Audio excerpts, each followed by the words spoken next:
Today on BigCTV episode 15, we are going to do a recap of the movies that have come out so far in summer of 2015. I'm also going to do a test drive of Destiny's expansion House of Wolves. I'm going to talk about E3, because of course that's fresh on everyone's minds. And I'm going to do a taste test of the brand new Hot Dog Bites pizza from Pizza Hut. All of that is next on BigCTV. Some legends are told, some turn to dust or to gold, but you will remember me for centuries, just one mistake. Hello everybody, I am Chris aka Big C, and welcome to BigCTV Season 4, Episode 15. First of all, I wanted to address the absence that we took for about a month. I had a lot going on because it's been busy at work, so I've had a lot of things going on and I've been really tired a lot.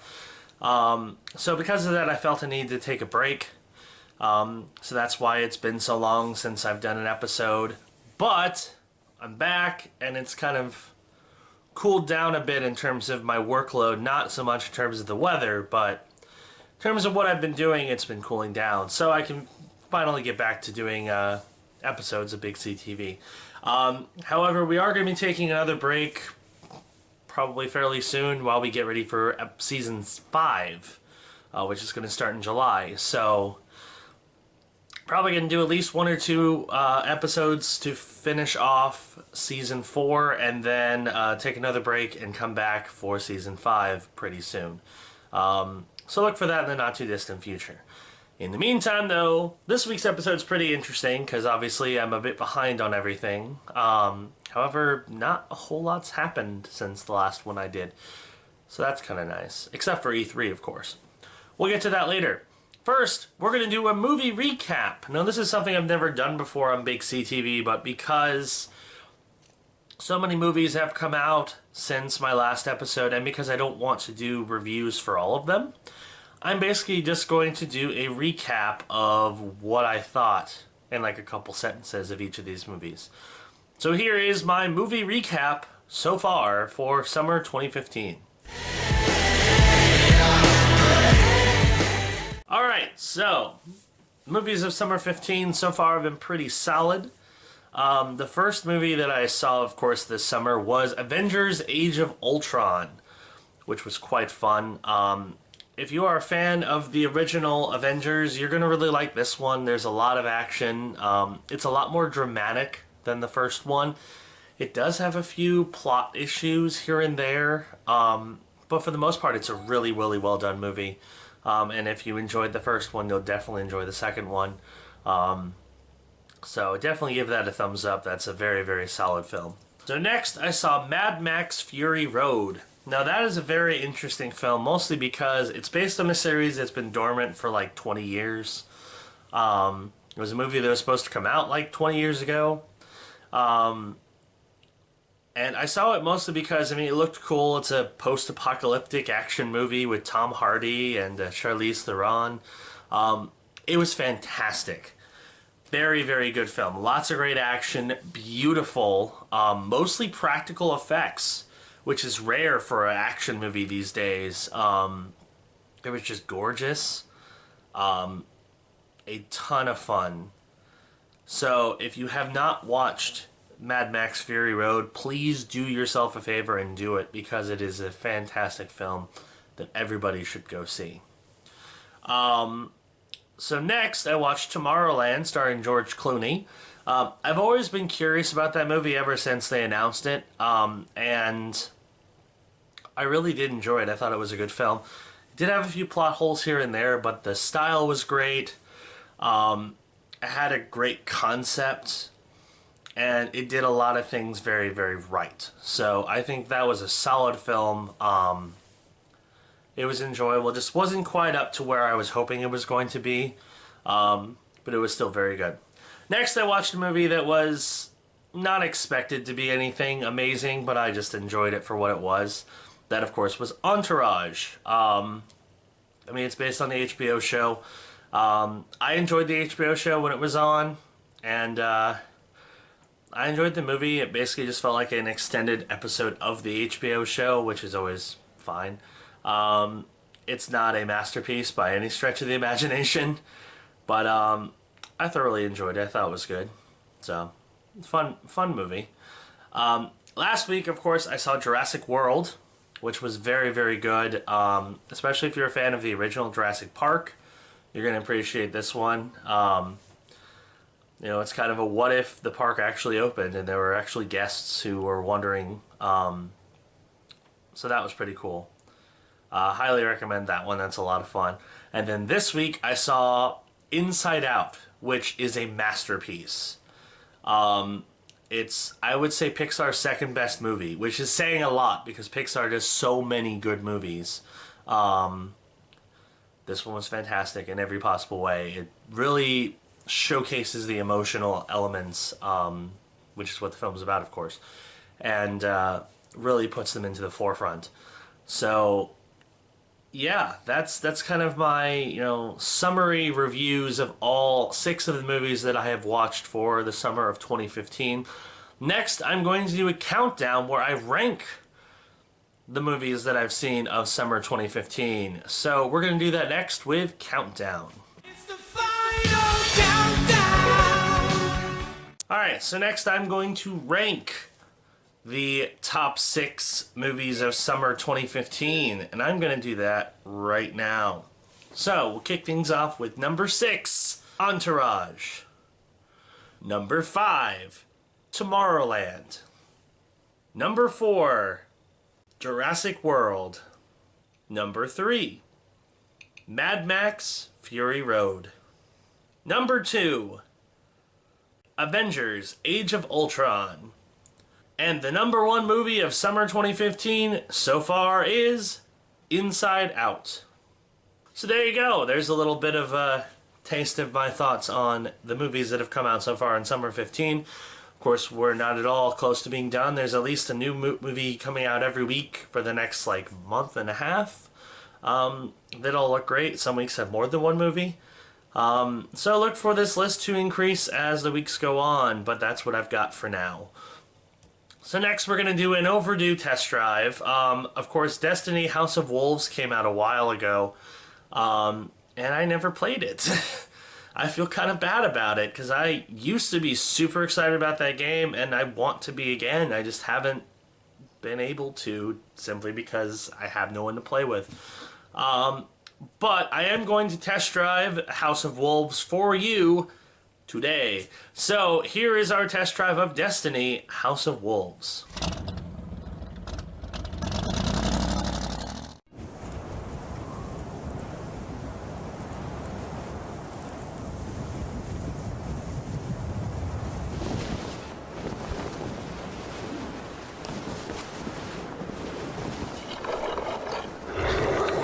When the Fallen sought to destroy us, I protected the reef. In the end, they all bowed before me.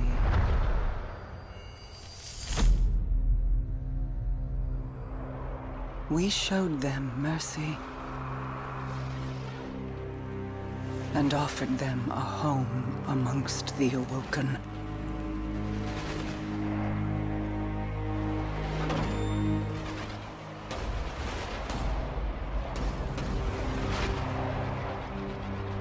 They met that mercy with betrayal. Now, they will feel my wrath.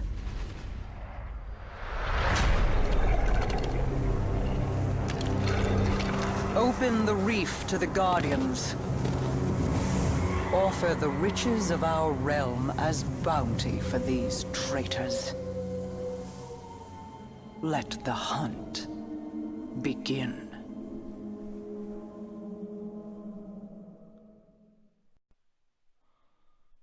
Okay.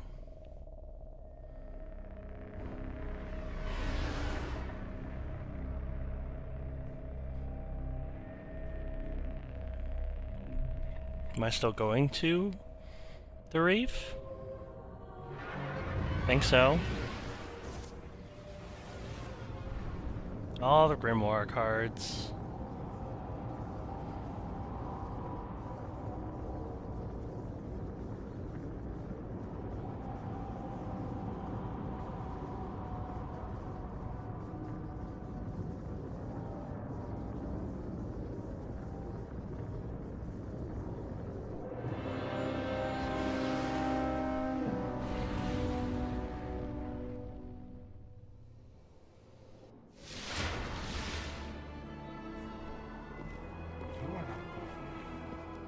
So this is the reef. Let's take a look around here and see what this place has in it. I have a job for you. Welcome to the Vestian Outpost, Guardian. You and I are gonna hunt some wolves together. Take a walk around. You'll find some interesting allies here. Oh, damn it. For the Queen.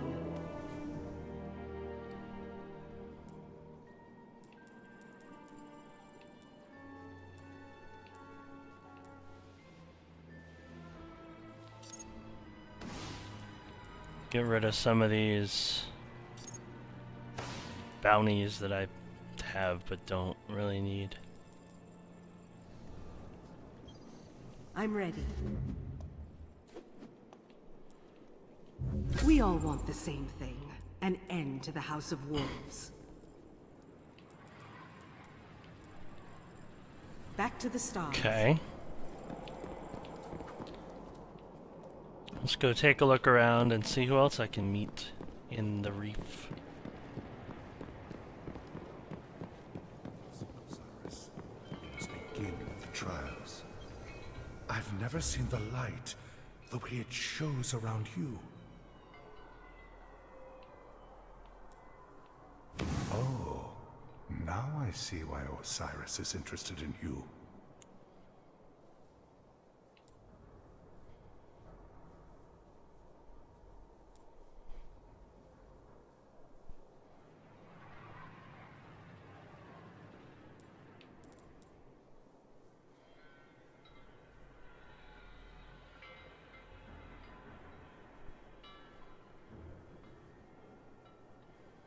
I'm not going to buy anything for Trials of Osiris until I've got a team to play with.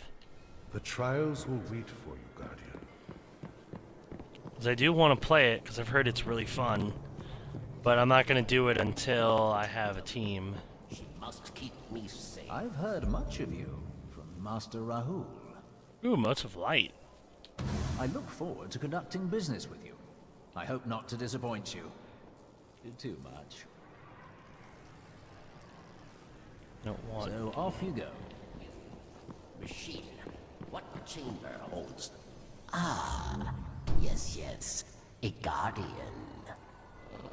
You speak to Barracks of House Judgment. I will help you track the wolves, and you will say good things to Petra.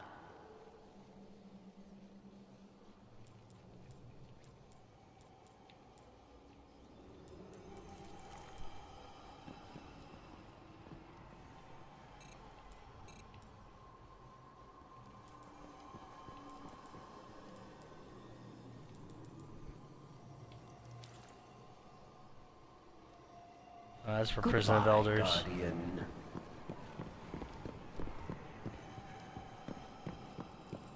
Let's get you a top. Ready See what for I an get. adventure, Guardian? The Queen's wrath is at your side. Let the hunt begin.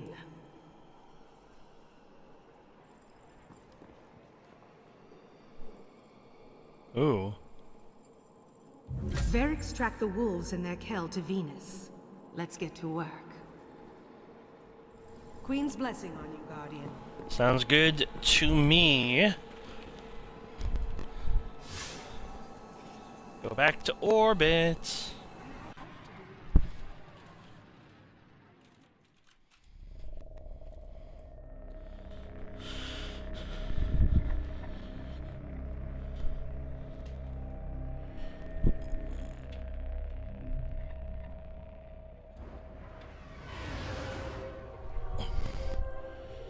Okay.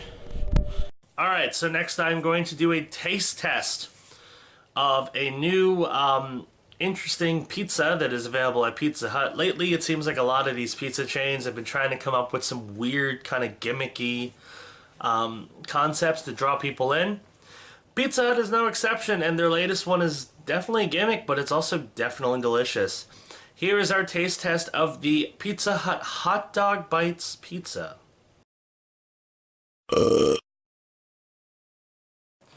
Hello everybody, so for today's taste test we are going to test out a very interesting invention from Pizza Hut. This of course is the Hot Dog Bites Pizza.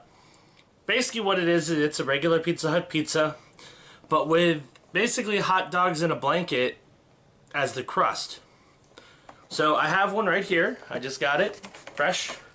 Let's see how it looks. This is what it looks like. I got pepperoni and a balsamic swirl, and then the hot dogs you can get in two varieties, regular or pretzel crust. So of course, I had to get pretzel crust. So let's try this. Now, for the most part, it's going to be a standard Pizza Hut pizza, so I'm not going to bore you with that. But let me pull out a slice. There we go. This is what one slice looks like. I'm going to pull off one of the hot dog bites and try it and see how I feel about it. As soon as I pull it off, here we go. Here's the hot dog bite.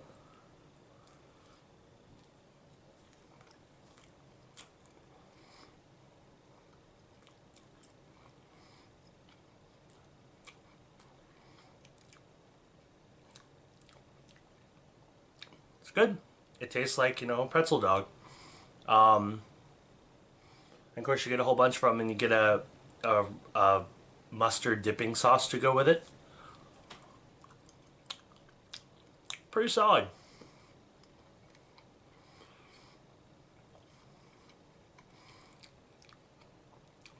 I would say it's definitely a gimmick. It's not like a must-do kind of thing, but hey, I mean, for a gimmick, it's quite tasty. So if you enjoy hot dogs in a blanket and pizza, why not get them together? I'm gonna eat one more just to cement my opinion.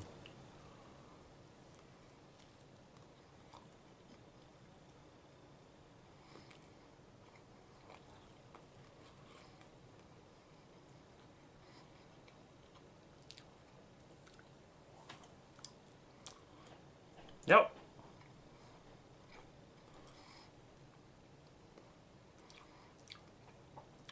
I do like it.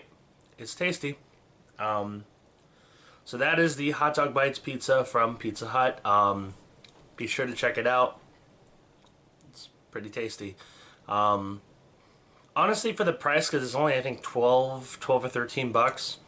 I mean, if you like hot dogs in blanket, why not? I mean, it's a nice little tasty thing, and it's kind of a cool gimmick to try out, so I give it a thumbs up. So that's it for this taste test. Now back to our regularly scheduled BigCTV. Alright, last but certainly not least, I'm going to do an E3 talk of gaming talk, where I talk about my various thoughts on the E3 conferences of this past week. So let's wrap up the episode with Gaming Talk, E3 edition. Okay, so E3 just happened. Of course, for those of you who do not know what E3 is, it is the magical time of year where game publishers and developers all come together in Los Angeles and show off games that are coming out, or games that we did not know existed until now. And there was a lot of that this year. I watched 5 of the conferences. Those, of course, were Bethesda, Microsoft, Sony, EA, and Ubisoft, and all 5 of them had some excellent moments in them. Of course, there were the games that we knew were coming that were showcased a lot more, such as Rainbow Six Siege, Halo 5 Guardians was shown off a lot, Fallout 4, we saw so much about Fallout 4, makes me very excited for that game. Doom we finally got to see in action. We knew it existed, but we finally got to see it.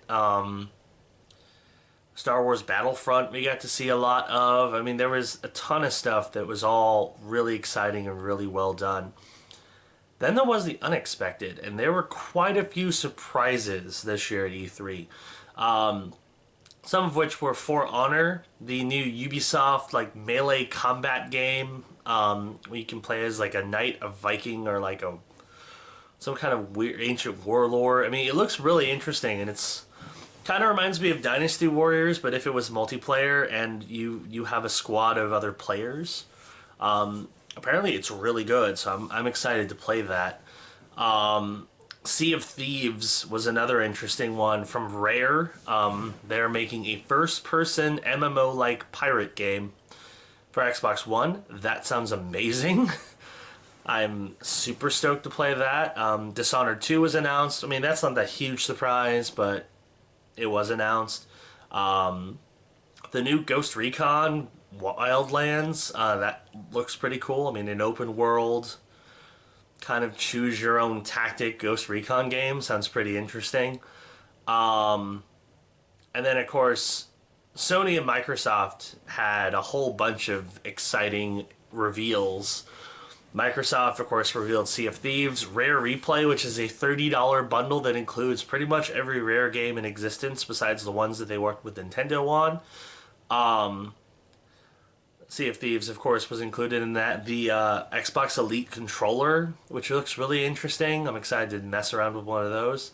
And then, of course, probably the biggest surprise from Microsoft's conference was Xbox One backwards compatibility. The fact that you will literally be able to insert your Xbox 360 game into the Xbox One and it will play. That's pretty fantastic. Not something I was expecting. So I'm absolutely thrilled to basically give up on my Xbox 360, aside from a couple games that use peripherals, and finally shift entirely over to Xbox One. That's a beautiful thing. Of course, Sony kind of took the cake with 3 very surprising reveals that no one ever expected to see. Those, of course, were The Last Guardian came back. That was a game that was announced like 8 or 9 years ago. And it finally came back. Shenmue 3, which was a game that no one ever expected to see, but it's a thing and it's coming out on PlayStation 4. And then, of course, the one that probably took everybody's breaths away was the Final Fantasy VII remake, coming to PS4 first, supposedly Xbox One as well. But everyone's been asking for a super HD remake of Final Fantasy VII, and now that's a thing. So needless to say, there were quite a few big, exciting announcements, reveals, all kinds of stuff from E3 this year. It was pretty solid. From what I saw about Nintendo and Square's conferences, there wasn't really anything that big.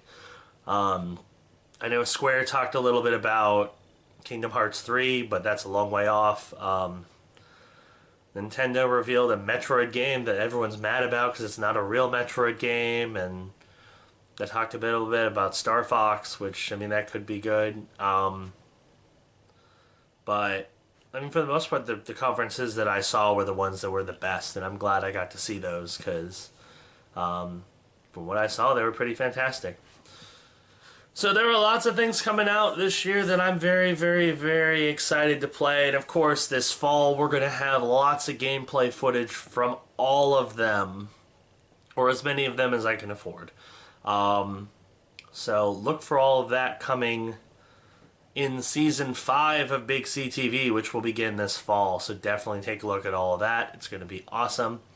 And with that, that is going to do it for this episode of BigCTV.